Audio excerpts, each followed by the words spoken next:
अब हम स्टार्ट करते हैं टिश्यू सिस्टम। अगर हम देखें तो जो हायर प्लांट्स होते हैं, हायर प्लांट्स में कई सारे टिश्यू मिलकर एक यूनिट की तरह काम करते हैं। ठीक है भाई, कई सारे टिश्यू होते हैं और ये टिश्यू जो है आपस में मिलकर एक सिंगल यूनिट की तरह कार्य कर रहे होते हैं और इनका उद्भव भी समान होता है। तो इस तरह से ये टिश्यू मिलकर एक सिस्टम बनाते हैं और इस सिस्टम को हम बोलते हैं टिश्यू सिस्टम।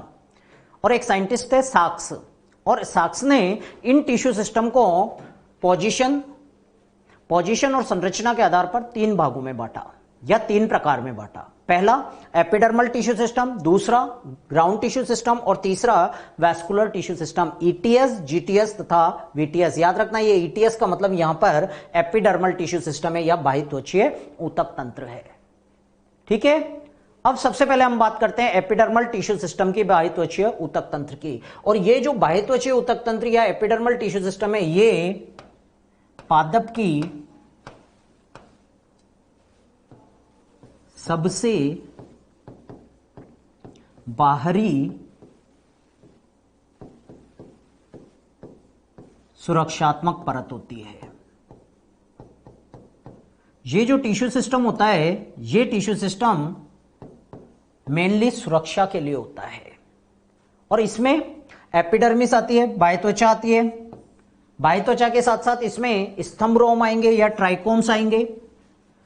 इसके साथ साथ इसमें मूल रोम भी आएंगे और क्यूटिकल और रंध्र होंगे। ये सारी की सारी संरचनाएं एपिडर्मल टिश्यू सिस्टम में आएंगी।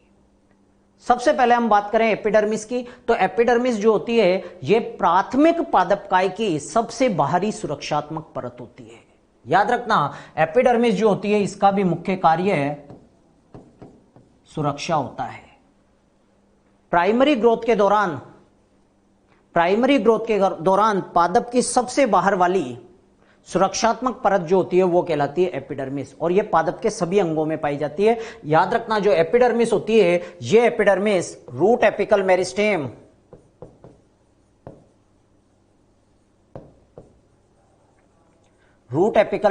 तथा शूट एपिकल मेरिस्टेम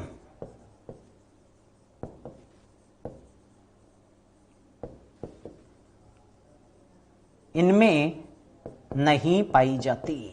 याद रखना एपिडर्मिस जो होता है पौधे की पूरी प्राथमिक पादपकाय पर पाई जाती है, अलग अलग अंगों पर पाई जाती है, लेकिन जो रूट एपिकल मेरिस्टेम और शूट एपिकल मेरिस्टेम है वहां पर एपिडर्मिस नहीं होता। और ये जो एपिडर्मिस होता है ये सामान्यतया एक परतीय होता है, सिंगल लेयर्ड होता है और मृदुतकीय कोशिकाएं होती है। याद रखना सिंगल लेयर्ड दीर्घ बैरल शेप कोशिकाएं मृदुतक कोशिकाएं हैं और इनके ऊपर क्यूटिकल की परत पाई जाती है। ये क्यूटिकल जो होता है, ये क्यूटिकल परत जो होती है क्यूटिन से बना होता है और क्यूटिन जो होता है एक प्रकार का फैटी मटेरियल है, वसीय पदार्थ है और वसीय पदार्थ होने के कारण ये वाष्पोत्सर्जन से होने वाली जल की हानि को रोकने का कार्य करता है। ठीक है भाई, तो ये क्यूटिकल, याद रखना क्यूटिकल पौधे के वायवीय भागों में पाई जाती है लेकिन भूमिगत भाग जो होते हैं उनमें नहीं पाई जाती। पौधे के भूमिगत भाग जो अंडरग्राउंड पार्ट है उनमें किसी में भी क्यूटिकल नहीं होती, चाहे भूमिगत मूल हो चाहे भूमिगत स्तंभ हो। इसी प्रकार से जो जल निमग्न भाग है, पानी जो जलोद्भिद पादप होते हैं, जलोद्भिद पादप में जो जल निमग्न भाग है, पानी के नीचे वाला भाग होता है, उसमें भी क्यूटिकल नहीं होती। तो ये जो क्यूटिकल होती है ये वायवीय पादप भागों में वाष्पोत्सर्जन द्वारा जल हानि को रोकता है। इसके साथ साथ ये जड़ों में और भूमिगत पादप भागों में नहीं पाई जाती। अगर हम बाह्यत्वचा की सिंगल सेल की बात करें, एपिडर्मिस की एक सिंगल सेल की बात करें, इसकी एक सिंगल कोशिका की बात करें, तो इसकी एक सिंगल कोशिका में एक बहुत बड़ी रिक्तिका पाई जाती है। अर्थात इसमें जो कोशिका द्रव्य होता है ये कोशिका द्रव्य रिक्तिकामय होता है। ये रिक्तिका,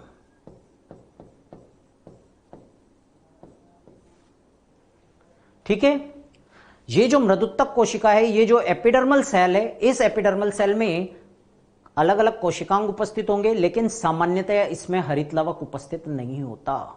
सामान्य रूप से अगर हम देखें तो जो एपिडर्मल सेल होती है, इस एपिडर्मल सेल में हरित लवक नहीं होता, हरित लवक अनुपस्थित है। लेकिन जो गार्ड सेल होती है, जो स्टोमेटा की गार्ड सेल होती है, स्टोमेटा की जो रक्षक कोशिकाएं होती है, उन रक्षक कोशिकाओं में हरित लवक भी पाया जाता है।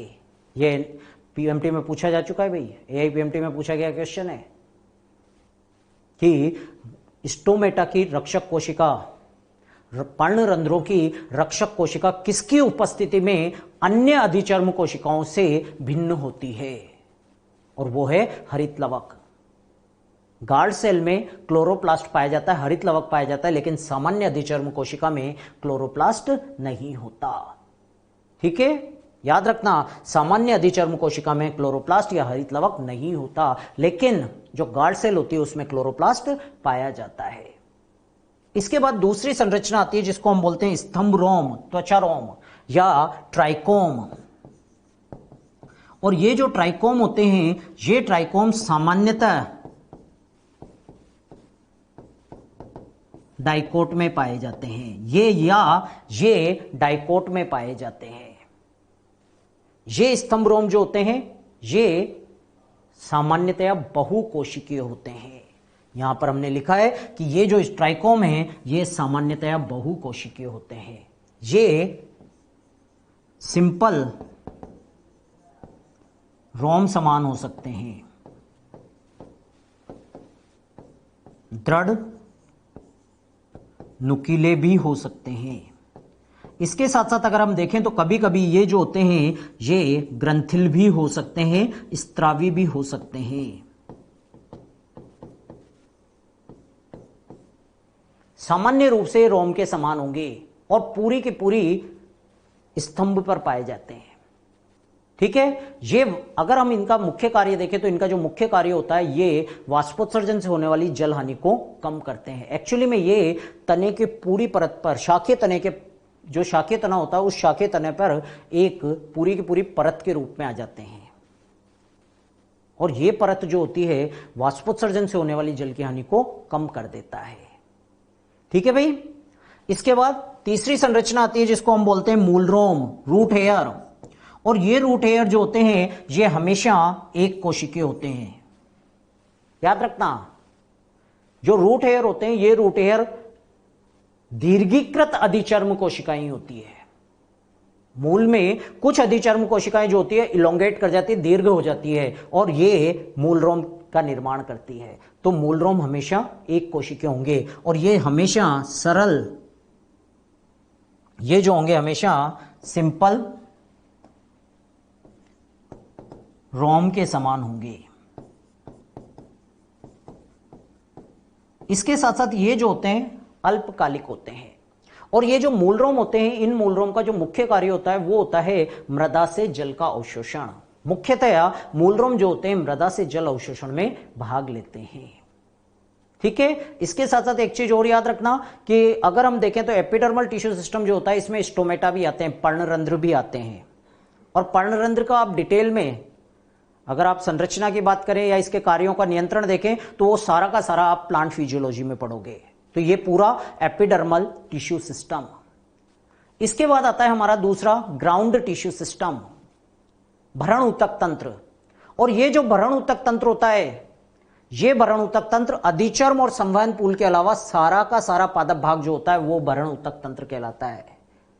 तो बाह्य त्वचा तथा संवहन पूल के अतिरिक्त, एपिडर्मिस और वेस्कुलर टिश्यू के अतिरिक्त पौधे का सारा भाग जो होता है या अन्य सभी ऊतक जो होते हैं, ये भरण ऊतक तंत्र का निर्माण करते हैं। भरण ऊतक तंत्र पादप की मुख्य संरचना का निर्माण करते हैं, और इसी कारण से इन्हें फंडामेंटल टिश्यू सिस्टम भी कहा जाता है।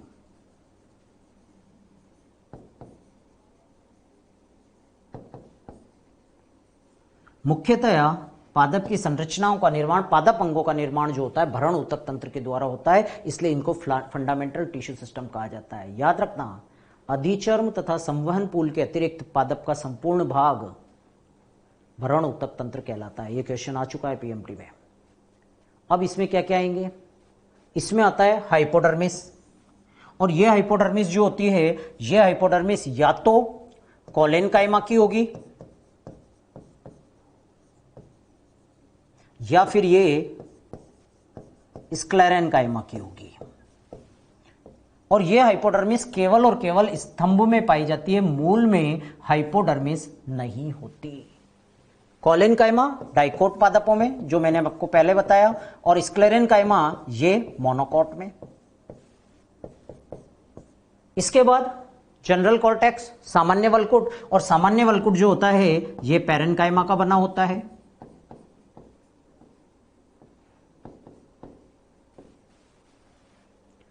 इसके अंदर की तरफ एंडोडर्मिस, और ये एंडोडर्मिस जो होती है ये भी पैरेनकाइमा की बनी होती है।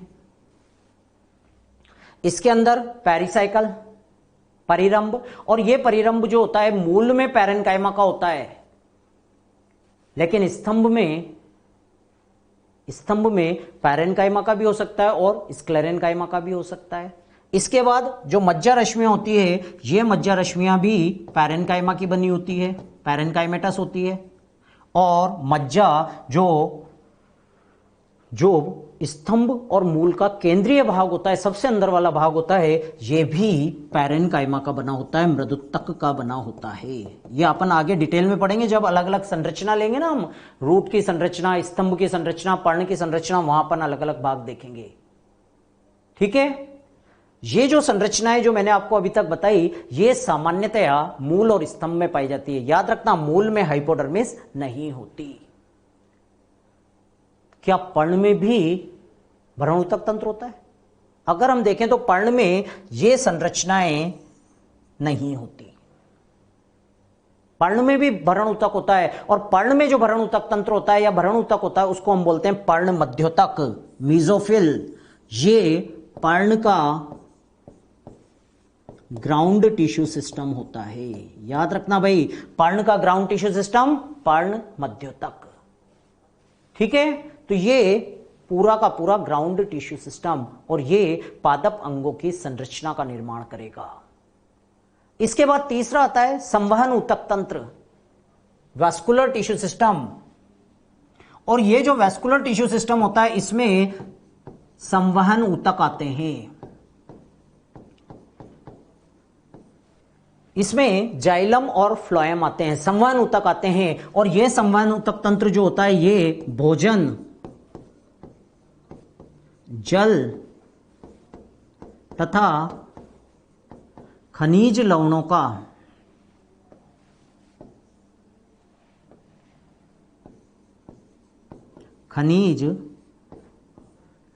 का परिवहन करते हैं। तो पौधे में एक जगह से दूसरी जगह पर परिवहन, पदार्थों का जो परिवहन होता है वो संवहन ऊतक तंत्र के द्वारा होता है, जाइलम और फ्लोएम के द्वारा होता है। मैंने आपको बताया भोजन का परिवहन जो होता है वो फ्लोएम के द्वारा होगा, और जल और खनिज लवण का परिवहन जो होगा ये जाइलम के द्वारा होगा। ठीक है भाई, तो ये तीसरा ऊतक तंत्र जिसको हम बोलते हैं संवहन ऊतक तंत्र।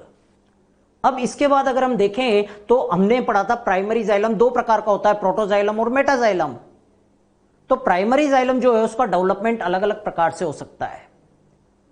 डेवलपमेंट के आधार पर अगर हम प्राइमरी जाइलम की बात करें तो इनमें डेवलपमेंट सेंट्रीफ्यूगल हो सकता है, सेंट्रीपिटल हो सकता है, या सेंट्रीफ्यूगल और सेंट्रीपिटल दोनों प्रकार का हो सकता है।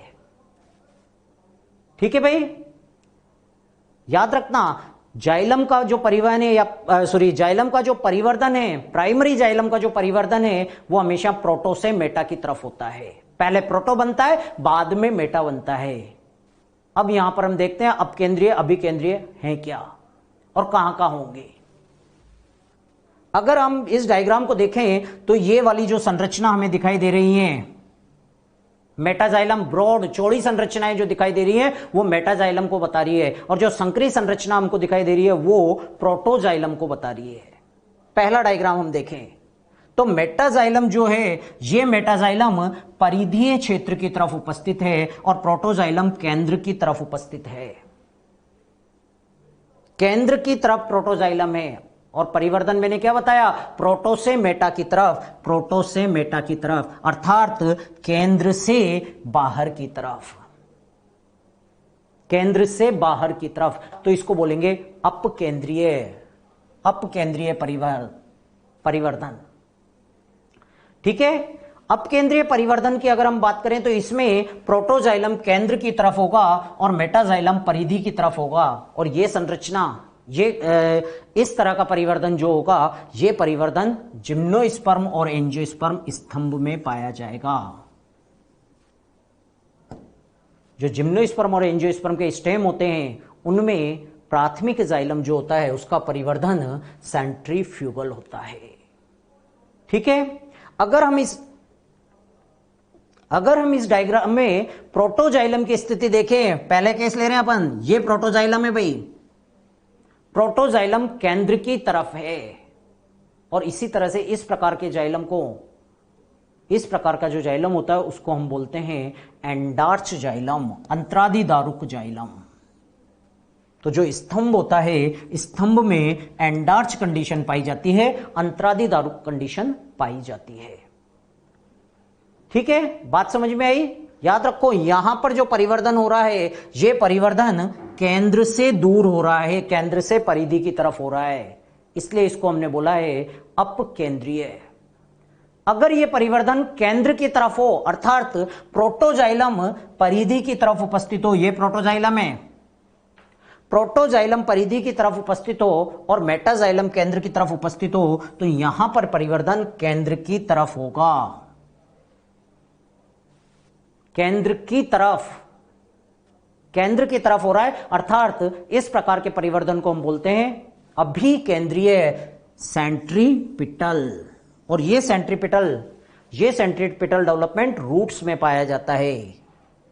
याद रखना, रूट जो होती है इसमें सेंट्रीपिटल परिवर्धन पाया जाता है, और इस अवस्था में अगर हम देखें तो इस अवस्था में प्रोटोजाइलम जो होता है परिधि की तरफ होता है और मेटाजाइलम जो होता है वो केंद्र की तरफ होता है।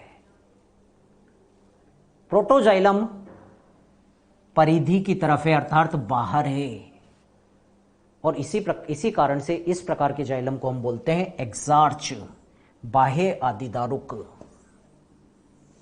तो याद रखना, रूट में बाह्य आदिदारुक अवस्था पाई जाती है, रूट में एक्सार्च अवस्था पाई जाती है। ठीक है, इसके बाद कभी कभी क्या होता है कि प्रोटोजाइलम मध्य में आ जाता है और इसके दोनों तरफ मेटाजाइलम उपस्थित होता है। मतलब यहां पर परिवर्धन बाहर की तरफ भी हो रहा है और अंदर की तरफ भी हो रहा है, और जब दोनों तरफ परिवर्धन हो तो इस प्रकार का परिवर्धन हो जाएगा अभिकेंद्रीय तथा अपकेंद्रीय दोनों, अपकेंद्रीय तथा अभिकेंद्रीय दोनों। और इस अवस्था में अगर आप देखें तो जो प्रोटोजाइलम है, ये प्रोटोजाइलम बीच में उपस्थित है, मध्य में उपस्थित है, और इसी कारण से इस अवस्था को हम बोल देते हैं मिजार्च। ठीक है, और ये मिजार्च अवस्था जो होती है फर्न के भूमिगत स्तंभ में पाई जाती है। फर्न में भूमिगत स्तंभ जो होता है वो प्रकंद होता है। तो स्तंभ में, सामान्य स्तंभ की बात कर रहे हैं, स्तंभ में एंडार्च अवस्था होती है, मूल में एक्सार्च अवस्था होती है, और फर्न के प्रकंद में मिजार्च अवस्था होती है। यहां एक चीज याद रखना भाई, अगर एग्जाम में क्वेश्चन आता है, अगर एग्जाम में क्वेश्चन आता है तो आपको इंग्लिश के आधार पर आंसर देना है। इंग्लिश में ऑप्शन जरूर देख लें, यहां पर इंग्लिश में ऑप्शंस देखना है। ठीक है, तो ये जाइलम का परिवर्धन। अब अगर हम देखें तो संवहन पुल जो होते हैं ये 3 प्रकार के हो सकते हैं। पहला होता है जिसको हम बोलते हैं रेडियल अरीय संवहन पुल, दूसरे होते हैं जिनको हम बोलते हैं कंजॉइंट संयुक्त संवहन पुल, और तीसरे होते हैं जिनको हम बोलते हैं संकेंद्रीय कंसेंट्रिक संवहन पुल। रेडियल वेस्कुलर बंडल या अरीय संवहन पुल, रेडियल वेस्कुलर बंडल में क्या होता है कि जाइलम और फ्लोएम जो होते हैं ये दोनों अलग अलग त्रिज्या में उपस्थित होते हैं। याद रखो, इस प्रकार के संवहन पुल में जाइलम और फ्लोएम जो हैं, ये जाइलम और फ्लोएम अलग अलग होते हैं, एकांतर रूप से उपस्थित होते हैं। ये फ्लोएम है और ये जाइलम है। ये जाइलम हो गया, ये जाइलम हो गया, ये जाइलम हो गया, ये जाइलम हो गया, और ये फ्लोएम। तो जब जाइलम और फ्लोएम दोनों अलग अलग त्रिज्या में उपस्थित हों तो उस अवस्था को हम बोलेंगे अरीय संवहन पुल, और ये अरीय संवहन पुल मूल में पाए जाते हैं। याद रखना, रूट, रेडियल, एक्सार्च, रेडियल संवहन पुल और एक्सार्च प्राइमरी जाइलम। ठीक है भाई, याद रखना, रूट, रेडियल, एक्सार्च। इसके बाद दूसरे संवहन पुल आते हैं जिन्हें हम बोलते हैं संयुक्त संवहन पुल, कंजॉइंट वैस्कुलर बंडल। और कंजॉइंट वैस्कुलर बंडल में क्या होता है कि जाइलम और फ्लोएम दोनों साथ साथ एक ही त्रिज्या में होते हैं, दोनों एक साथ आ जाते हैं भाई।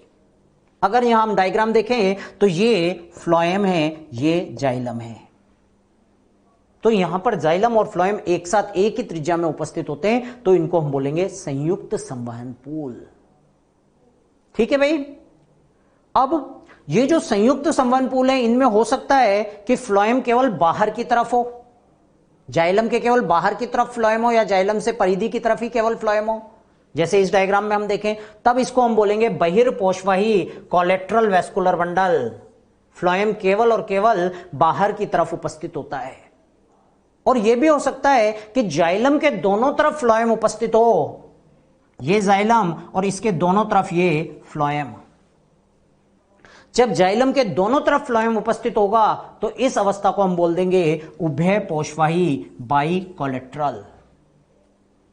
तो संयुक्त vascular bundle, conjoint vascular bundle दो तरह के हो सकते हैं, एक कोलेट्रल, एक by collateral. Collateral, collateral, collateral में फ्लोएम जो होगा वो जाइलम के केवल बाहर की तरफ होगा, और बाई कोलेट्रल में फ्लोएम जाइलम के दोनों तरफ होगा। ठीक है। अब ये जो कोलेट्रल वैस्कुलर बंडल हैं, जो बहिर्पोषवाही, नाम देखो, नाम में ही पता चल जाएगा, बहिर मतलब बाहर, पोषवा मतलब फ्लोएम, तो जब फ्लोएम बाहर की तरफ है तो उसको बोलेंगे बहिर्पोषवाही। ठीक है। और ये बहिर्पोषवाही भी फिर दो प्रकार का हो सकता है, एक ओपन और दूसरा क्लोज्ड। ओपन मतलब जाइलम और फ्लोएम के मध्य इंट्राफेसिकुलर कैम्बियम पाया जाता है। जाइलम और फ्लोएम के मध्य विभजोतक कोशिकाओं की परत पाई जाती है, और इसी कारण से ये द्वितीयक जाइलम और द्वितीयक फ्लोएम का निर्माण कर सकते हैं। खुले वृद्धि, ओपन क्यों बोला? क्योंकि ये द्वितीयक वृद्धि दर्शा सकते हैं। तो कुछ संवहन पुल को खुले संवहन पुल बोला जाता है, क्योंकि इनमें जाइलम तथा फ्लोएम के मध्य एधा या विभजोतक कोशिकाएं पाई जाती हैं। ठीक है। तो याद रखना, कुछ संवहन पुल को खुले बोला जाता है क्योंकि ये द्वितीयक जाइलम और द्वितीयक फ्लोएम का निर्माण कर सकते हैं, अर्थात इनके बीच में एधा पाई जाती है, विभजोतक पाए जाते हैं। और ये कंजॉइंट, कोलेट्रल और ओपन, तीन चीजें आ गई भाई। कंजॉइंट है, कोलेट्रल है और ओपन है। ये conjoint, collateral, open CCO vascular bundle जो होते हैं डाइकोट स्टेम और जिम्नोस्पर्म स्टेम में पाए जाते हैं। दूसरे होते हैं क्लोज्ड, और क्लोज्ड में जाइलम और फ्लोएम के मध्य एधा नहीं पाई जाती, और एधा नहीं होने के कारण ये द्वितीयक वृद्धि नहीं कर सकते। तो ये जो होंगे अवर्धी या क्लोज्ड जो होते हैं, इनमें कैम्बियम अनुपस्थित होती है। जैसे अगर हम देखें तो मोनोकोट स्टेम में conjoint, collateral, closed vascular bundle होंगे। इसी तरह जो लीफ होती है, लीफ में भी कंजॉइंट, कोलेट्रल, क्लोज्ड होते हैं। ठीक है। याद रखना, बाई कोलेट्रल वैस्कुलर बंडल जो होते हैं हमेशा खुले हुए होते हैं, और इनमें जाइलम और फ्लोएम के मध्य एधा पाई जाती है। याद रखना, यहां पर एधा की दो स्ट्रिप पाई जाती है, एक बाहरी फ्लोएम और जाइलम के मध्य, और दूसरी आंतरिक फ्लोएम और जाइलम के मध्य। ये हमेशा खुले होते हैं। और बाइकोलेटरल वैस्कुलर बंडल जो होते हैं ये कुकुरबिटेसी कुल के पादपों में पाए जाते हैं। इसके साथ साथ जो सोलेनेसी कुल है, जो आलू कुल है, उसके भी कुछ पादपों में बाइकोलेटरल वैस्कुलर बंडल पाए जाते हैं। तो ये पूरा का पूरा संयुक्त vascular bundle, conjoint vascular bundle. इसके बाद अगर हम देखें तो तीसरे प्रकार के वैस्कुलर बंडल आते हैं जिनको हम बोलते हैं कंसेंट्रिक वैस्कुलर बंडल। सन केंद्रित वेस्कुलर बंडल। और सन केंद्रित वेस्कुलर बंडल में क्या होता है कि जाइलम और फ्लोएम पूरी की पूरी वलय के रूप में पाए जाते हैं। इस तरह से ये जाइलम और फ्लोएम पूरी वलय के रूप में पाए जाते हैं और एक वलय दूसरी वलय को घेरती है। अर्थात या तो जाइलम चारों तरफ से फ्लोएम से घिरा रहता है या फ्लोएम चारों तरफ से जाइलम से घिरा रहता है। अगर जाइलम सेंटर में हो, जाइलम सेंटर में हो और चारों तरफ से फ्लोएम से घिरा हुआ हो तो इसको हम बोलेंगे हेड्रोसेंट्रिक। हेड्रोम शब्द हमने यूज किया था जाइलम के संवहनी तत्वों के लिए। तो जब जाइलम केंद्र में हो, हेड्रोसेंट्रिक मतलब जाइलम के संबंध, जो जाइलम है वो केंद्र में उपस्थित हो, तब इसको बोलेंगे हेड्रोसेंट्रिक। एम्फिक्राइबल, ये जाइलम और ये फ्लोएम। और ये जो होते हैं हेड्रोसेंट्रिक वेस्कुलर बंडल जो होते हैं, एम्फिक्राइबल वेस्कुलर बंडल जो होते हैं, ये फर्न के राइजोम में पाए जाते हैं। दूसरी तरफ अगर फ्लोएम केंद्र में हो और चारों तरफ से जाइलम से घिरा हुआ हो तो इसको हम बोलेंगे लेप्टोसेंट्रिक या एम्फी वेसल। इसमें फ्लोएम केंद्र में होगा और इसके चारों तरफ जाइलम होगा और ये युक्का और ड्रेसिना में पाए जाते हैं। जो युक्का और ड्रेसिना का तना होता है उसमें लेप्टोसेंट्रिक वेस्कुलर बंडल होते हैं। याद रहे ये दोनों एग्जाम्पल, पहले भी ये एग्जाम्पल आए थे, कुछ याद आया? हाँ बच्चों, कुछ याद आया? युक्का और ड्रेसिना आपके दोस्त हैं एनाटॉमी में, ध्यान रखना, असामान्य रूप से आते हैं ये। युक्का और ड्रेसिना दो ऐसे एंजियोस्पर्म में जिनमें वाहिकाएं नहीं पाई जाती और इनके तनों में लेप्टोसेंट्रिक वेस्कुलर बंडल पाए जाते हैं। ठीक है भाई। तो ओवरऑल अगर हम वेस्कुलर बंडल की बात करें तो तीन प्रकार के होते हैं, रेडियल, कंजॉइंट, कंसेंट्रिक। रेडियल जब जाइलम और फ्लोएम अलग अलग त्रिज्या में एकांतर रूप से उपस्थित हो। कंजॉइंट जब जाइलम और फ्लोएम एक साथ एक ही त्रिज्या में उपस्थित हो। और कंसेंट्रिक जब जाइलम तथा फ्लोएम पूरी वलय के रूप में उपस्थित हो और एक वलय दूसरी वलय को चारों तरफ से घेरती है। या तो जाइलम केंद्र में होगा, फ्लोएम के द्वारा घिरा हुआ होगा, या फ्लोएम केंद्र में होगा, जाइलम के द्वारा घिरा हुआ होगा, तब उसको हम बोलेंगे कंसेंट्रिक वेस्कुलर बंडल। ठीक है भाई। तो ये तीन अलग अलग प्रकार के वेस्कुलर बंडल। अब हम स्टार्ट करते हैं पादप अंगों की आंतरिक संरचना, internal structure of different plant organs. और यहां पर अगर हम देखें तो यहां पर हम स्टडी करेंगे dicot stem, monocot stem, dicot root, monocot stem, dicot leaf, monocot leaf. इन सब की इंटरनल स्ट्रक्चर की आंतरिक संरचना का हम अध्ययन करेंगे कि ये किस किस से मिलकर बने हुए हैं। सबसे पहले हम बात करते हैं द्विबीजपत्री स्तंभ की। और द्विबीजपत्री स्तंभ में अगर हम देखें तो यहाँ पर जो द्विबीजपत्री स्तंभ होता है, इसकी जो आउटर मोस्ट कवरिंग होती है, ये आउटर मोस्ट कवरिंग अधिचर्म की बनी होती है, एपिडर्मल होती है, अधिचर्म की बनी हुई। ये बाह्य त्वचा या एपिडर्मिस, और ये जो एपिडर्मिस होती है ये पैरेन्काइमा की बनी होती है, ये मृदुतक की बनी होगी। और ये जो पैरेन्काइमेटस अधिचर्म होती है, बाह्य त्वचा होती है, इसमें बाहर की तरफ क्यूटिकल पाया जाता है, क्यूटिकल उपस्थित होगा। इसके साथ साथ जो अधिचर्म होता है इसमें बहुकोशिकीय स्तंभ रोम भी पाए जाते हैं, ट्राइकोम्स भी पाए जाते हैं, ट्राइकोम या स्तंभ रोम उपस्थित होंगे। स्तंभ रोम डाइकोट पादप स्तंभ में उपस्थित होते हैं, लेकिन मोनोकोट पादप स्तंभ में ट्राइकोम उपस्थित नहीं होते। ठीक है। तो ये एपिडर्मिस, याद रखना, एपिडर्मिस सेल जो होती है उनमें क्लोरोप्लास्ट नहीं होता, एपिडर्मल लेयर में स्टोमेटा हो सकते हैं। एपिडर्मिस के ठीक नीचे वाली जो परतें होती है, 2 से 3 परत मोटी संरचना, और ये जो संरचना होती है इसको बोलते हैं हम अधोस त्वचा या हाइपोडर्मिस। और ये जो हाइपोडर्मिस होती है, ये जो अधोस त्वचा होती है, ये स्थूल कोणोत्तक की बनी होती है या कोलेनकाइमा की बनी होती है, ये स्थूल कोणोत्तक की बनी होती है। ठीक है भाई। ये जो डायग्राम हम पढ़ रहे हैं ये सूरजमुखी स्तंभ का है। सूरजमुखी एक डाइकोट प्लांट है, उसका ये डायग्राम है।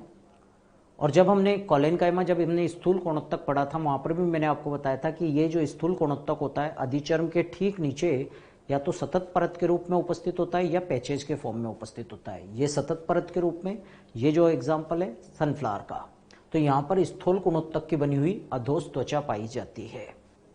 ठीक है, ये जो हाइपोडर्मिस या अधोस त्वचा होती है, इसका मेन काम जो होता है वो होता है मैकेनिकल सपोर्ट प्रदान करना, मैकेनिकल स्ट्रेंथ प्रदान करना। इसके साथ साथ इस हाइपोडर्मिस में क्लोरोप्लास्ट कोशिकाएं होती हैं, क्लोरोप्लास्ट भी पाया जाता है और इसके कारण से ये प्रकाश संश्लेषण में भी भाग लेगा।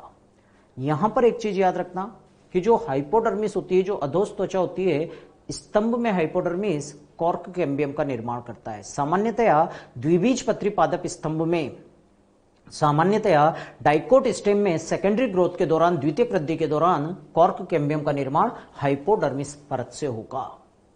इसके अंदर की तरफ बहुपर्तीय संरचनाएं और ये कहलाती हैं सामान्य वल्कुट, जनरल कॉर्टेक्स।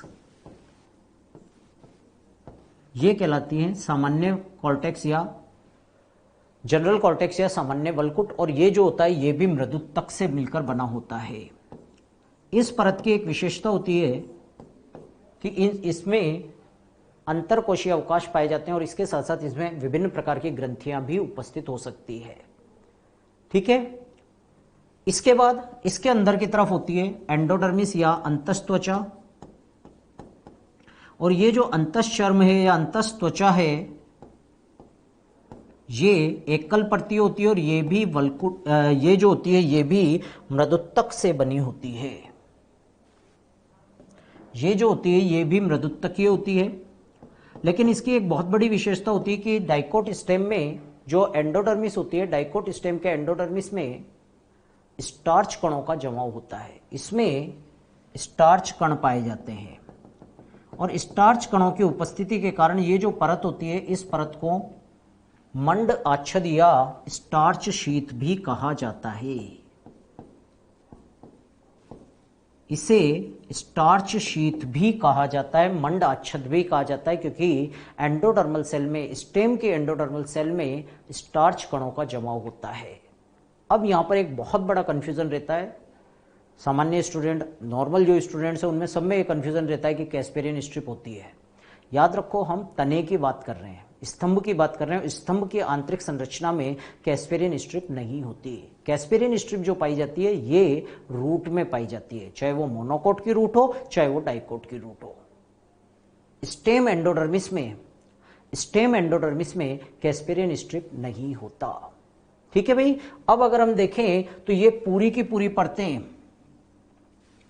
एपिडर्मिस से पेरिसाइकल के मध्य, एपिडर्मिस से पेरिसाइकल के मध्य जो परतें पाई जाती है, ये परतें वल्कुट कहलाती है, कॉर्टेक्स कहलाती है। याद रखना, एपिडर्मिस और पेरिसाइकल के बीच की जितनी भी परतें हैं, एपिडर्मिस को हटाना है, पेरिसाइकल को हटाना है, ये सारी की सारी परतें सामूहिक रूप से वल्कुट कहलाती है। और वल्कुट की सबसे बाहरी परत हाइपोडर्मिस कहलाती है और वल्कुट की सबसे अंदर वाली परत अंतश्चर्म या अंतस्त्वचा कहलाती है, एंडोडर्मिस कहलाती है।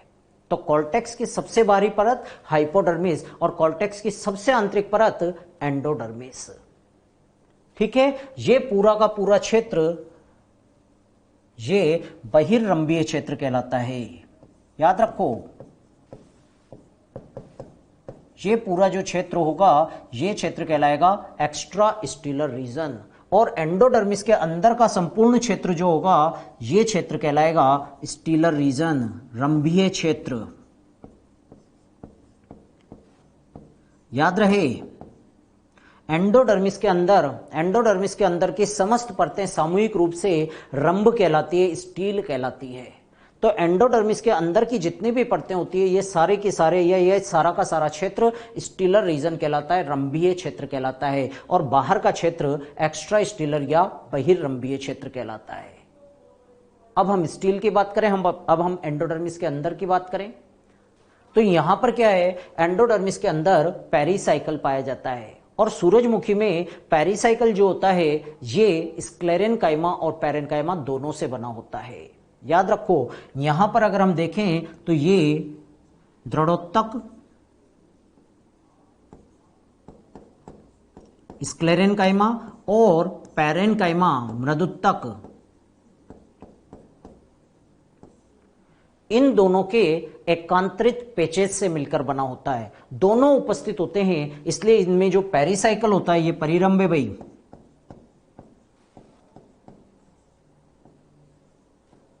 और ये पेरिरंभ जो है ये दृढ़ोत्तक और मृदुत्तक दोनों से मिलकर बना हुआ है। ये कंडीशन विषमांगी कहलाती है।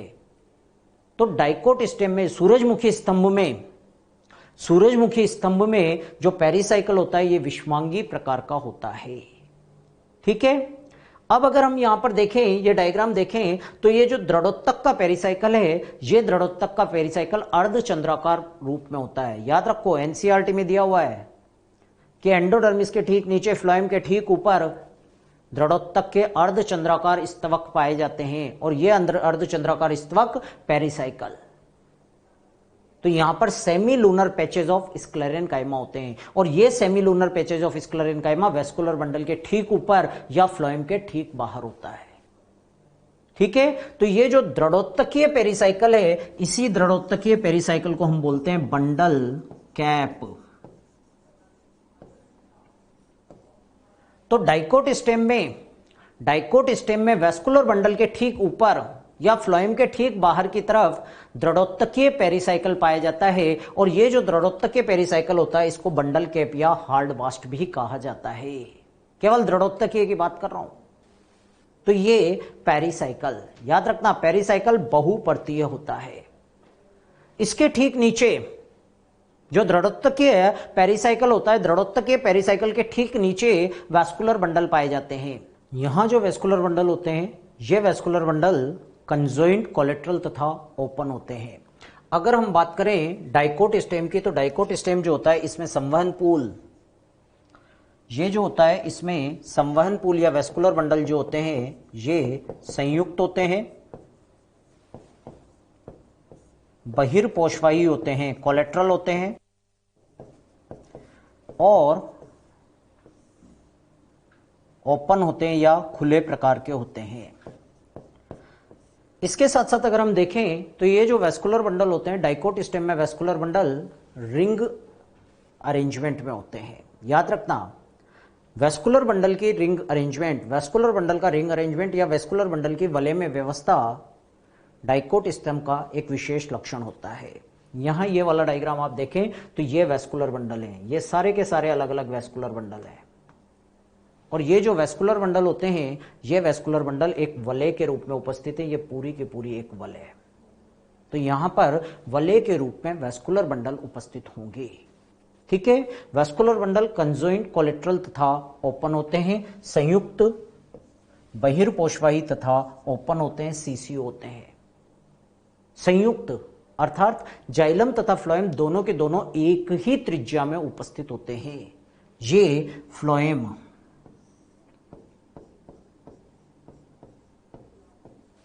और ये जाइलम। तो यहां पर अगर हम देखें तो जाइलम और फ्लोएम दोनों के दोनों एक साथ एक ही त्रिज्या में उपस्थित हैं, संयुक्त। अगर यहां हम देखें तो फ्लोएम जाइलम के केवल बाहर की तरफ है, और जब फ्लोएम जाइलम के केवल बाहर की तरफ उपस्थित होता है तो इसको हम बोलते हैं बहिर्पोषवाही या कोलेट्रल। तो ये संयुक्त, बहिर्पोषवाही, कंजॉइंट, कोलेट्रल। और जाइलम और फ्लोएम के मध्य यहां पर विभजोतक कोशिकाएं पाई जाती है, जिन्हें हम कहते हैं अंतःपूलीय एधा।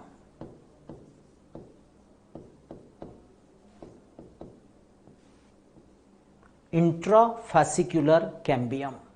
तो अंतःपूलीय एधा या इंट्राफेसिकुलर कैम्बियम पाई जाती है, और ये जो इंट्राफेसिकुलर कैम्बियम है इसी वजह से इन वैस्कुलर बंडल को हम बोलते हैं ओपन। तो ये कंजॉइंट हो गए, कोलेट्रल हो गए और ओपन हो गए, वलय में व्यवस्थित हो गए। याद रखना, वलय में व्यवस्थित संवहन पूल, वलय में व्यवस्थित संवहन पूल डाइकोट स्टेम का विशेष लक्षण है। ठीक है, अब अगर हम जाइलम की बात करें तो यहां पर परिधि की तरफ मेटाजाइलम उपस्थित है और केंद्र की तरफ प्रोटोजाइलम उपस्थित है। मेटाजाइलम परिधि की तरफ है और प्रोटोजाइलम केंद्र की तरफ है, अर्थात जो जाइलम होगा ये जाइलम यहां पर एंडार्च प्रकार का होता है। एंडार्च प्रकार का जाइलम पाया जाता है। ठीक है, तो अच्छी तरह याद रखना, संवहन पुल जो होते हैं कंजोइंट कोलेट्रल ओपन होते हैं, कंजोइंट कोलेट्रल ओपन होते हैं तथा वलय में व्यवस्थित होते हैं। इसके बाद अगर हम देखें तो जो डाइकोट स्टेम का सेंटर पार्ट होता है, ये सेंटर पार्ट मज्जा का बना होता है, ये पार्ट मज्जा कहलाता है या पित्त कहलाता है। और पित्त जो होता है ये मृदुत्तकीय है, इसके साथ साथ ये अत्यधिक विकसित होता है। तो डाइकोट स्टेम में अत्यधिक विकसित मृदुत्तक या पित्त अत्यधिक विकसित मज्जा या पित्त पाया जाता है, जो मृदुत्तक कोशिकाओं से बना होता है। इसके साथ साथ क्या होता है कि जो संवहन पूल होते हैं, दो संवहन पूल के बीच में कुछ अरीय रूप से विन्यासित कोशिकाएं पाई जाती हैं। याद रखना, दो संवहन पूल के बीच में अरीय रूप से विन्यासित कोशिकाएं, और ये जो अरीय रूप से विन्यासित कोशिकाएं होती है इनको बोलते हैं हम मज्जा रश्मियां या प्राथमिक मज्जा रश्मियां, मेड्यूलरी रेज। और ये जो प्राइमरी मेड्यूलरी रेज है ये सेकेंडरी ग्रोथ के दौरान, द्वितीयक वृद्धि के दौरान अंतरपूलीय एधा का निर्माण करती है, इंटरफेसिकुलर कैम्बियम का निर्माण करती है। ठीक है भाई, तो ये पूरा का पूरा डाइकोट स्टेम। याद रखना, डाइकोट स्टेम या ये जो सूरजमुखी का स्तंभ है, इसकी विशेषता अगर हम देखें तो इसमें पैरेनकाइमा भी पाया जाता है, मृदुत्तक भी पाया जाता है, स्थूल कोणोत्तक भी पाया जाता है, दृढ़ोत्तक भी पाया जाता है, जाइलम भी पाया जाता है, फ्लोएम भी पाया जाता है, और उसके साथ साथ इसमें प्राइमरी मेरिस्टेम भी पाया जाता है। तो ये एक ऐसी संरचना है जिसमें विभिन्न प्रकार के सरल स्थायी ऊतक, विभिन्न प्रकार के जटिल स्थायी ऊतक और प्राथमिक विभजोतक भी पाया जाता है। ठीक है भाई, तो ये पूरी की पूरी डाइकोट स्टेम की संरचना। याद रखना, डाइकोट स्टेम में मल्टी सेल्यूलर ट्राइकोम पाए जाते हैं जो मोनोकोट स्टेम में नहीं होते। दूसरा, डाइकोट स्टेम जो होता है इसमें संवहन पूल जो पाए जाते हैं ये वलय में व्यवस्थित होते हैं। वलय में व्यवस्थित संवहन पूल डाइकोट स्टेम का विशेष लक्षण होता है, और डाइकोट स्टेम में मज्जा अत्यधिक विकसित होती है। ठीक है, अब इन संरचनाओं को तेजी से एक बार और रिवाइज कर लेते हैं। अधिचर्म पाई जाती है, बाह्य त्वचा या एपिडर्मिस, और ये जो होती है सबसे बाहरी परत होती है, एकल परती होती है, इसमें क्लोरोप्लास्ट नहीं पाया जाता, स्टोमेटा उपस्थित होते हैं या स्टोमेटा उपस्थित हो सकते हैं। इसके साथ साथ इनमें बहुकोशिकीय स्तंभ रोम पाए जाते हैं जिन्हें ट्राइकोम्स कहा जाता है। यह लक्षण ध्यान रखना। अधिचर्म के बाहर की तरफ क्यूटिकल पाया जाता है। इसके बाद अधिचर्म से पेरिसाइकल के मध्य की समस्त परतें, अधिचर्म से पेरिसाइकल के मध्य की समस्त परतें जो होती है यह कॉर्टेक्स का निर्माण करती है। कॉर्टेक्स की सबसे बाहरी परत हाइपोडर्मिस या अधस त्वचा कहलाती है। ये बहुस्तरीय होती है और स्थूल कोणोत्तक की बनी होती है, कोलेनकाइमा की बनी होती है। कोलेनकाइमा की कोशिकाओं में यहां पर हरित लवक होता है, इसलिए प्रकाश संश्लेषण भी करेगी। ठीक है, कॉर्टेक्स की जो सबसे अंदर वाली परत होती है इसको बोलते हैं हम एंडोडर्मिस या अंतःचर्म। एकल परती होती है, और ये जो एकल परतीय मृदुत्तक कोशिकाओं से बनी संरचना है इसमें स्टार्च कणों का जमाव होता है, इसलिए इसको स्टार्च शीत भी कहा जाता है, मंडाच्छद भी कहा जाता है। हाइपोडर्मिस और एंडोडर्मिस के बीच में अंतर कोशिकीय अवकाश युक्त रीजन पाया जाता है, और ये रीजन सामान्य वल्कुट या जनरल कॉर्टेक्स कहलाता है। और ये जनरल कॉर्टेक्स पैरेनकाइमा का बना हुआ होता है जिसमें अंतर कोशीय अवकाश होंगे। एंडोडर्मिस के अंदर की तरफ अगर हम देखें तो यहां पर सेमीलूनर पैचेज ऑफ स्क्लेरेनकाइमा पाए जाते हैं, दृढ़ोत्तक के अर्धचंद्राकार स्तवक पाए जाते हैं, और ये पेरिसाइकल का निर्माण करते हैं। अगर यहां हम सनफ्लावर स्टेम की बात करें तो इसमें जो पेरिसाइकल होता है ये पेरिसाइकल दृढ़ोत्तक और स्थूल कोणोत्तक दोनों से मिलकर बना होता है, मृदुत्तकीय तथा दृढ़ोत्तकीय पैचेज के फॉर्म में होता है। और ये जो दृढ़ोत्तकीय पेच होते हैं इन्हें हार्ड बास्ट कहा जाता है, और ये संवहन पूल के ठीक बाहर की तरफ होते हैं, ठीक ऊपर की तरफ होते हैं, इसलिए इन्हें बंडल कैप कहते हैं। याद रखना, केवल और केवल दृढ़ोत्तकीय भाग जो होता है वो बंडल कैप कहला रहा है। ठीक है, तो यहां पर पेरिसाइकल जो है दोनों से मिलकर बना हुआ है, अर्थात पेरिसाइकल जो होता है ये विषमांगी प्रकार का होता है, हेटेरोजीनस प्रकार का होता है।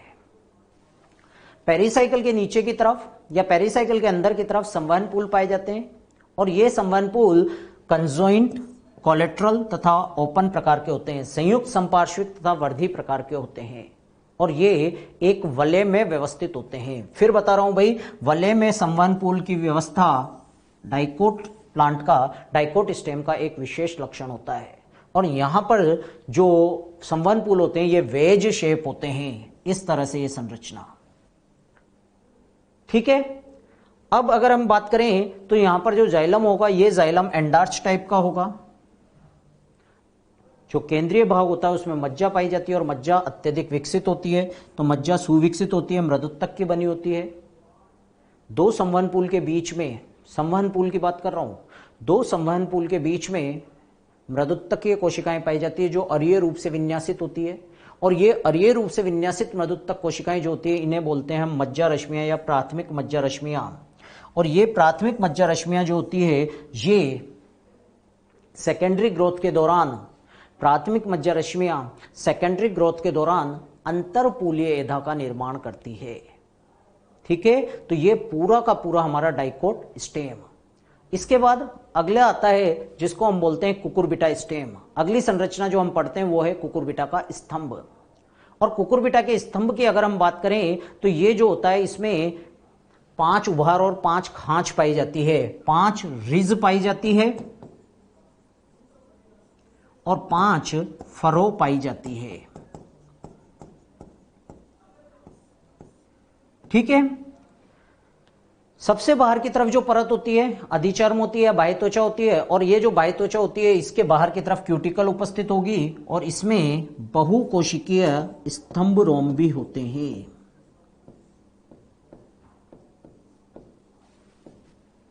बहुकोशीय स्तंभ रोम उपस्थित होते हैं। अब जो रिज रीजन होता है उस रिज रीजन में अधिचर्म के ठीक नीचे कॉलेन काइमा के पैच पाए जाते हैं। याद रखना, केवल रिज रीजन में, फरो में नहीं, केवल उभार रीजन में कॉलेन काइमा के पैच पाए जाते हैं और ये हाइपोडर्मिस बनाते हैं। यहां पर स्थूल कोणोत्तक की हाइपोडर्मिस होती है, लेकिन ये हाइपोडर्मिस जो होती है ये पैचेस की फॉर्म में होती है। अर्थात कुकुरबिटा के स्टेम में, कुकुरबिटा के स्टेम में स्थूल कोणोत्तक जो होता है पैचेज के रूप में पाया जाता है। ठीक है, इसके अंदर की तरफ जनरल कॉर्टेक्स होगा, जनरल कॉर्टेक्स के अंदर एंडोडर्मिस होगा। जनरल कॉर्टेक्स और एंडोडर्मिस दोनों के दोनों पैरेनकाइमा के होंगे। इसके बाद एंडोडर्मिस के अंदर की तरफ पेरिसाइकल पाया जाता है और यह पेरिसाइकल जो होता है पूर्ण रूपेण स्क्लेरेनकाइमा का बना होता है। दूसरा पॉइंट जो आपको अच्छी तरह याद रखना है वो है पेरिसाइकल। दृढ़ोत्तक का बना हुआ पेरिसाइकल पाया जाता है। ठीक है, इसके बाद संवहन पूल पाए जाते हैं और ये संवहन पूल जो होते हैं संयुक्त होते हैं, मतलब इनमें भी जाइलम और फ्लोएम साथ साथ होता है। इसके साथ साथ ये उभय पोषवाही होते हैं, अर्थात जाइलम के दोनों तरफ, जाइलम के दोनों तरफ फ्लोएम पाया जाता है। इसके साथ साथ ये वर्धी प्रकार के होते हैं, ओपन होते हैं। जाइलम और फ्लोएम के मध्य इंट्राफेसिकुलर कैम्बियम पाई जाती है।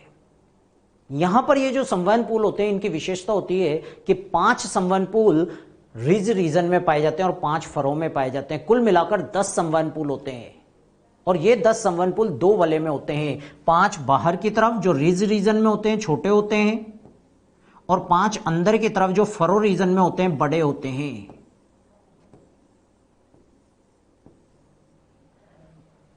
तो 5 + 5 टोटल 10 संवहन पूल पाए जाएंगे। ठीक है, तो यहां अगर हम देखें तो ये संवहन पूल, केंद्रीय भाग जो होता है वहां पर एक गुहा पाई जाती है और इस गुहा को हम बोलते हैं मज्जा गुहा या पित्त कैविटी। तो ये पूरा का पूरा कुकुरबिटा स्टेम। पहला पॉइंट जो आपको अच्छी तरह याद रखना है वो याद रखना है स्थूल कोणोत्तकीय अधोस त्वचा या हाइपोडर्मिस पाई जाती है। दूसरा पॉइंट जो बहुत अच्छी तरह से याद रखना है वो है दृढ़ोत्तकीय परिरंभ। तीसरा संवहन पूल 10 2 वलयों में संयुक्त उभय पोषवाही एवं वर्धी। ठीक है भाई, तो ये पूरा का पूरा कुकुरबिटा स्टेम। इसके बाद आता है मोनोकोट स्टेम। और अगर हम मोनोकोट स्टेम की बात करें तो मोनोकोट स्टेम तथा डाइकोट स्टेम जो होता है इनकी संरचना में बहुत ज्यादा अंतर पाया जाता है। अंतर बहुत ज्यादा होते हैं। जैसे अगर हम बात करें मोनोकोट स्टेम की, डाइकोट स्टेम ऑलरेडी पढ़ चुके हैं, हम कंपेयर करेंगे लास्ट में। अब हम मोनोकोट स्टेम की बात करें तो मोनोकोट स्टेम जो होता है, मोनोकोट स्टेम में अधिचर्म जो होता है इस पर ट्राइकोम या स्तंभरोम नहीं पाए जाते। एपिडर्मिस की अगर हम बात करें तो यहां पर ट्राइकोम नहीं होते, लेकिन इसके ऊपर की तरफ भी क्यूटिकल पाया जाता है, यहां भी क्यूटिकल होगा, ठीक है, लेकिन ट्राइकोम नहीं होंगे। अधिचर्म यहां भी मृदुत्तक का बना होता है या पैरेनकाइमा का बना होता है। अधिचर्म के ठीक नीचे कुछ परत मोटी हाइपोडर्मिस पाई जाती है, और यहां पर जो हाइपोडर्मिस होती है ये हाइपोडर्मिस दृढ़ोत्तक की बनी होती है। अंतर आ गया भाई। पहला अंतर डाइकोट और मोनोकोट स्टेम में कि डाइकोट स्टेम में स्तंभ रोम पाए जाते हैं, लेकिन मोनोकोट स्टेम में स्तंभ रोम नहीं होते। दूसरा अंतर, डाइकोट स्टेम जो होता है उसमें जो हाइपोडर्मिस होती है वो कोलेनकाइमा की होती है, जबकि मोनोकोट स्टेम में हाइपोडर्मिस स्क्लेरेनकाइमा की होती है। तो यहां पर स्क्लेरेनकाइमेटस हाइपोडर्मिस पाई जाती है, ठीक है। हाइपोडर्मिस के अंदर की तरफ अगर हम देखें तो यहां पर जो भ्रूण ऊतक होता है, यह भ्रूण ऊतक अलग अलग परतों में विभेदित नहीं होता। जैसे अगर हम देखें तो डाइकोट में हमने देखा था कि जो भ्रूण ऊतक था उसमें सामान्य वल्कुट आता है, एंडोडर्मिस आता है, पेरिसाइकल आता है, पेरिसाइकल के साथ साथ मज्जा और मज्जा रश्मि आती है। लेकिन यहां पर अगर हम देखें तो हाइपोडर्मिस के बाद परतों का निर्माण, परतों का विभेदन नहीं होता, अर्थात यहां पर जो ग्राउंड टिश्यू सिस्टम है ये अविभेदित होता है, अविभेदित भ्रूण ऊतक।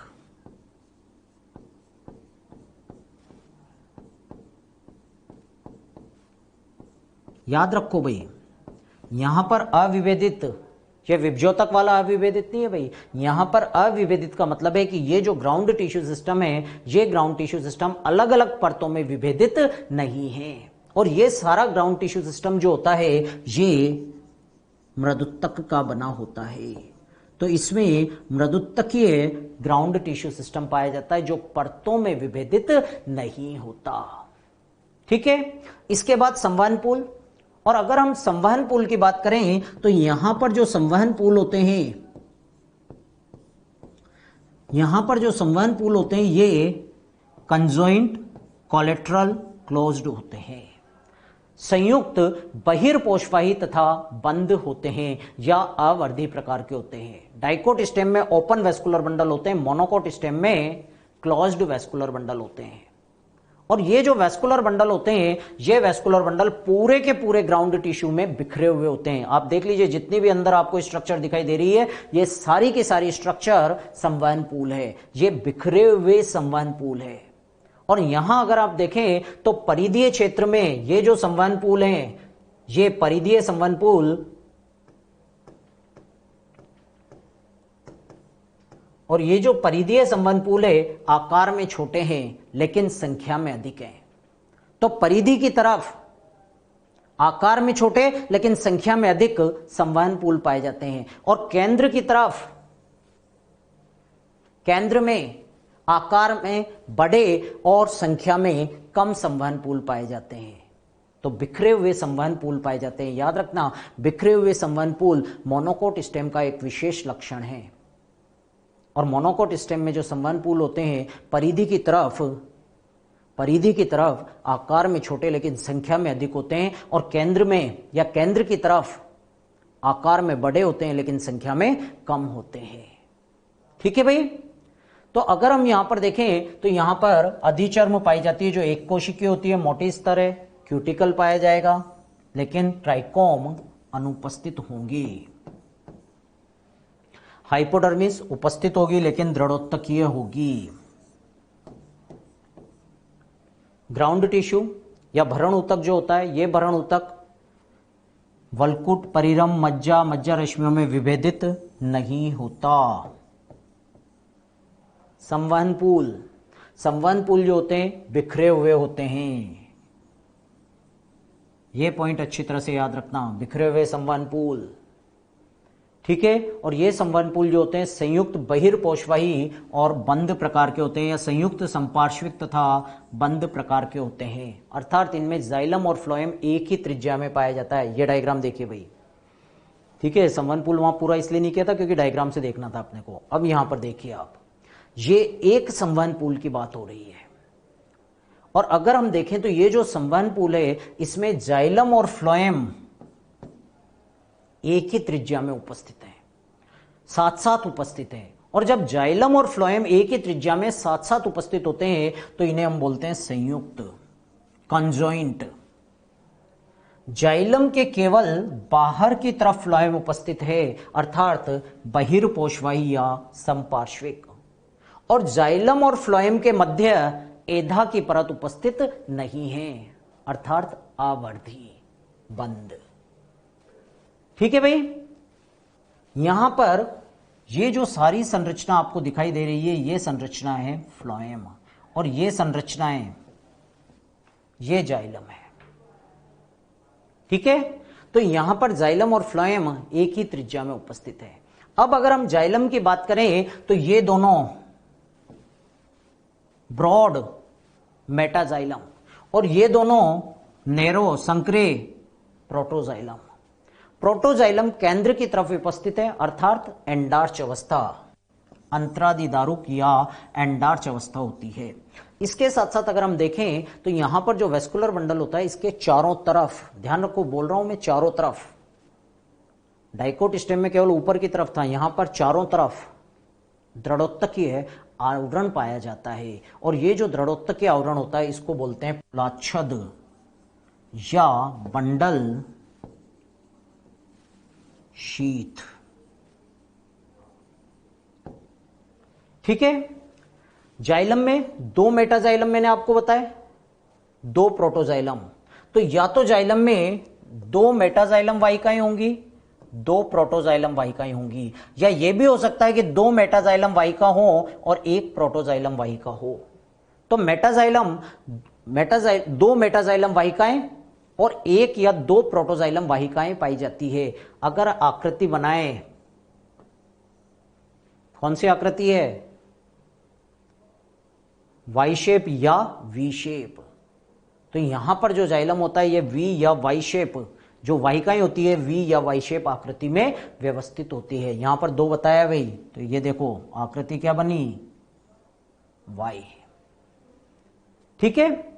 अब यहां पर क्या होता है, प्रोटोजाइलम जो होता है, प्रोटोजाइलम के ठीक नीचे, संवहनपूल के अंदर की बात कर रहे हैं, प्रोटोजाइलम के ठीक नीचे एक कैविटी पाई जाती है। और ये जो कैविटी होती है इसको बोलते हैं हम वाटर कैविटी, जल गुहा, या इसी का दूसरा नाम होता है प्रोटोजाइलम कैविटी। इसी का दूसरा नाम है प्रोटोजाइलम कैविटी। और ये जो प्रोटोजाइलम कैविटी होती है ये उत्पत्ति की दृष्टि से शाइजोलाइसिजिनस होती है, वियुक्ति लयजात होती है। अगर हम इंटरसेल्युलर स्पेस या कैविटी की बात करें, अंतरकोशीय अवकाश या कैविटी की बात करें, तो ये तीन प्रकार की हो सकती है। पहली होती है जिनको हम बोलते हैं वियुक्ति जात, शाइजोजीनस। और वियुक्ति जात या शाइजोजीनस का मतलब क्या है कि जब अंतरकोशीय अवकाश कोशिकाओं के पृथक होने से बने, दूर हटने से बने, तो उसको हम बोलते हैं शाइजोजीनस या वियुक्ति जात, दूर हटने से बनने वाला। लयजात, कोशिकाओं के टूटने से बनने वाला अंतरकोशीय अवकाश, लयन होने से बनने वाला अंतरकोशीय अवकाश लयजात। और तीसरा वियुक्ति लयजात, अर्थात ये एक ऐसा अंतरकोशीय अवकाश या गुहा होगी जो आंशिक रूप से कोशिकाओं के टूटने से और आंशिक रूप से दूर हटने से बनती है, उसको बोलते हैं वियुक्ति लयजात।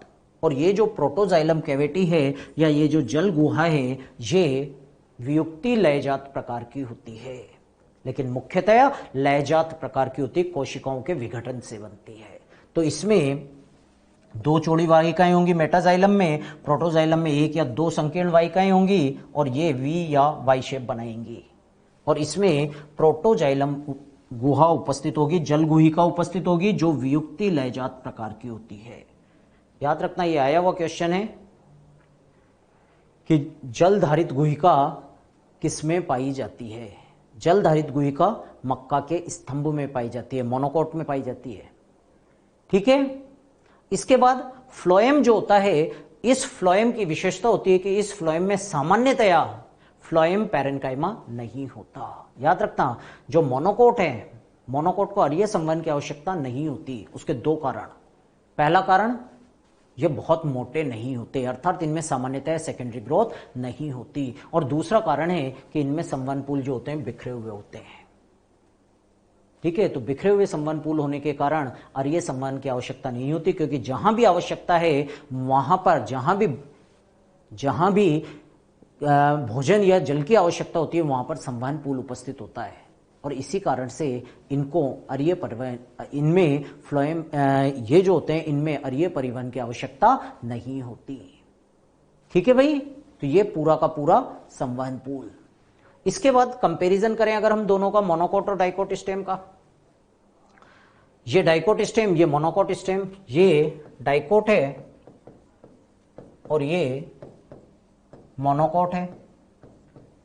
पहला अंतर है कि जो डाइकोट होता है इसमें शूट हेयर या स्टेम हेयर या ट्राइकोम पाए जाते हैं, लेकिन मोनोकोट में ट्राइकोम नहीं होते।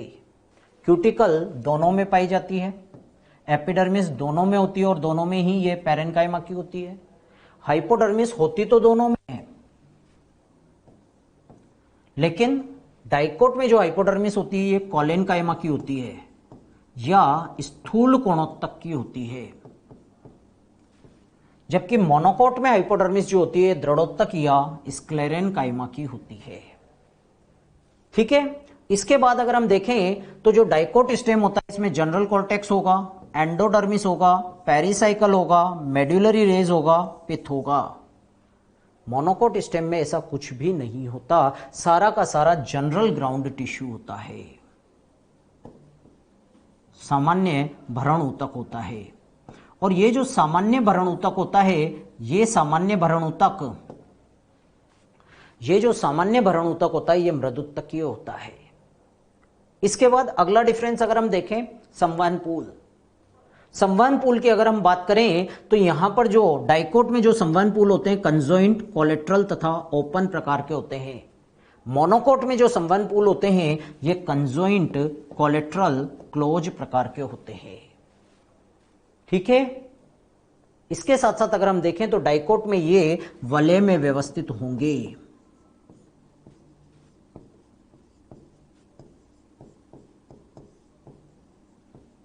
जबकि अगर हम मोनोकोट की बात करें तो मोनोकोट में ये बिखरे हुए होंगे।